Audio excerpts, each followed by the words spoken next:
world's biggest Beach Boys fan? Not really. I always, I don't know. Like, I know I bought Pet Sounds twice, and I like God Only Knows. Like, he didn't write Stardust. Yeah, so I would put God Only Knows in the same league. I'm not Beach Boys hook, line, and sinker, but boy, the Brian is crying songs really move me. Which ones are those? This, God Only Knows. But I think okay, I would put Surf's Up, the weird Surf's Up with the Van Dyke Park lyrics.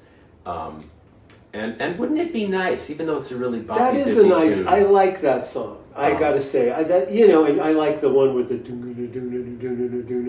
Good Vibrations. Yeah, Good Vibrations. I mean, if it comes on, I'm happy. But I'll say I have been hearing about Brian Wilson for 40 years, every couple days. It's like, okay, like I like Good Vibrations, but I like Mississippi Queen too, That's not a Beach Boys song. I mean, Don't Worry Baby.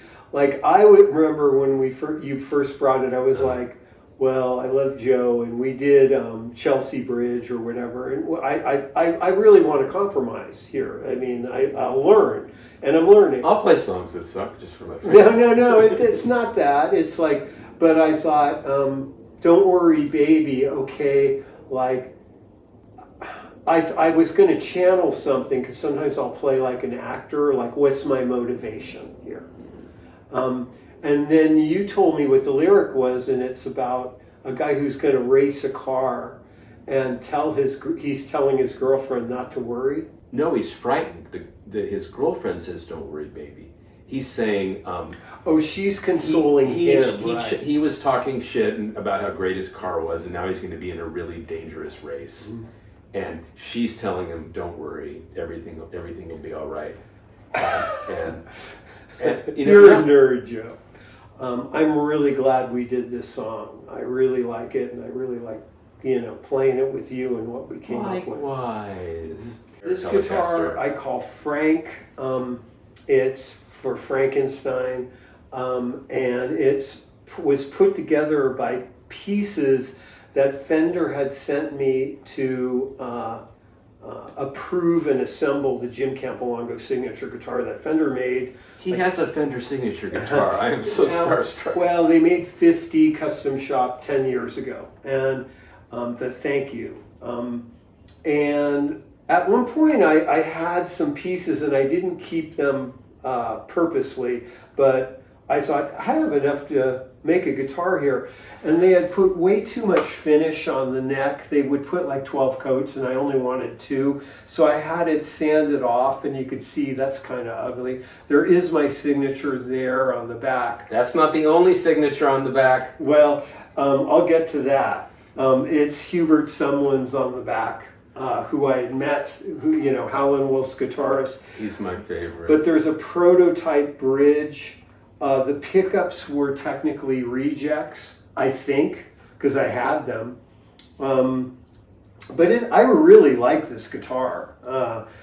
I got a lot less to brag about. I'm sure you don't. Dude. I'm playing, for the last decade or so, I've played a lot of kind of janky DIY guitars, made out of parts, usually worn with parts. And I do a lot of weird combinations of things, like sort of alternate history guitars. And the thought behind this one is obviously it's a Jazz Master inspired body, but almost everything that's in it is more like what you'd see in a Flying V. It's got like a heavy Corina body, and it's got these Seymour Duncan super retro, 1950 style PAFs. I like Seymour Duncan. And we love Seymour. And it's got really weird wiring. It's got like a built-in distortion circuit, and a bass cut knob, which I put in most of my guitars, and I've been evangelizing for that for years, and nobody gives a crap. Well, you sound good. But I also like it's a very dark tone guitar, and I think it is a nice compliment to what you're doing. I think so too.